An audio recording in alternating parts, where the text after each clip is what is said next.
Hello students, आज हम आपको जो आगे के एमसीक्यूज़ हैं वो इस वीडियो में बताएंगे। ठीक है, तो चलते हैं। पहला जो 12 नंबर, क्योंकि इससे कल की वीडियो में हमने 11 एमसीक्यूज़ एक्सप्लेन किए थे, उसी के आगे क्वेश्चन है which zone of the flame does a goldsmith use for melting gold and silver. कह रहा है कि इनमें से जो गोल्ड स्मिथ होता है, गोल्ड स्मिथ मतलब जो सुनार होता है, ये क्या लिखा हो, सुनार।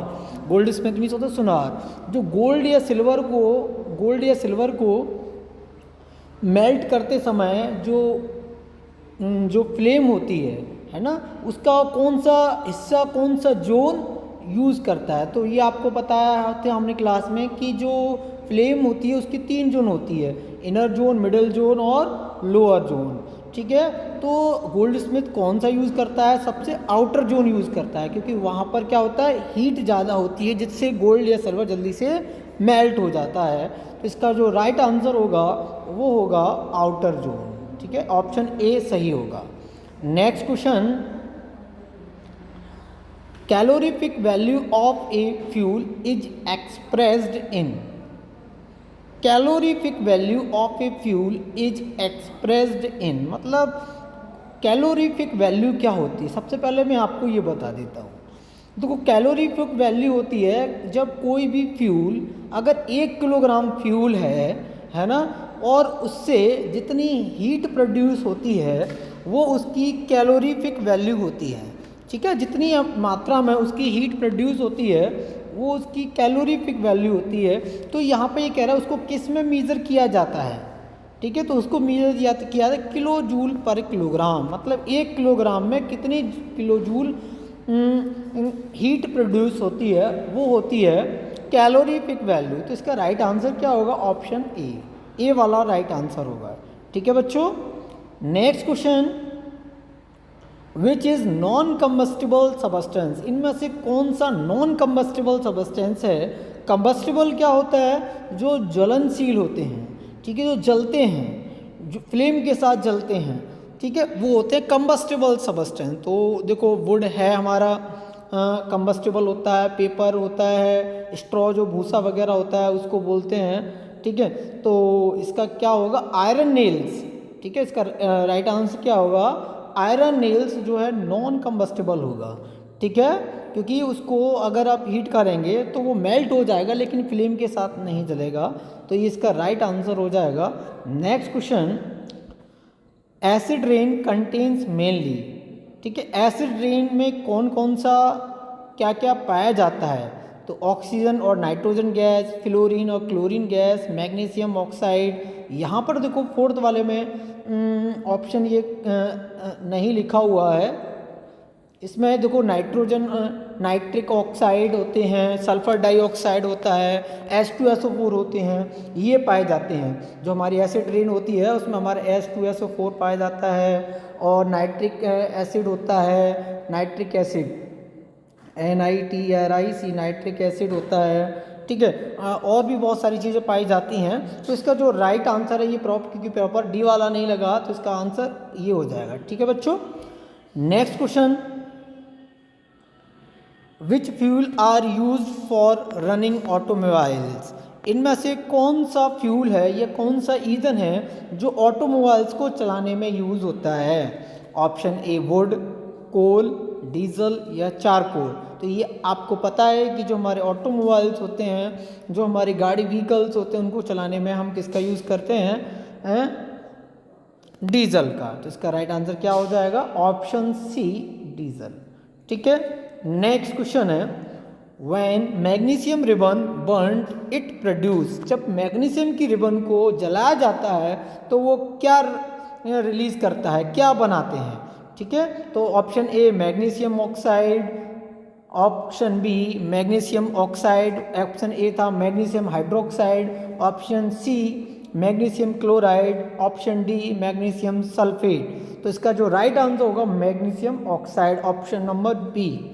ठीक है, next question, charcoal burns in air producing. Charcoal को जब जलाया जाता है तो ये क्या प्रोड्यूस करता है, कौन सी गैस निकालता है? चारकोल पता है आपको, ये कोयले का ही रूप होता है, ठीक है, इसकी प्योरेस्ट फॉर्म होती है, ठीक है। तो ये क्या निकालता है? ये निकालता है CO2 रिलीज करती है, प्रोड्यूस करती है, ठीक है।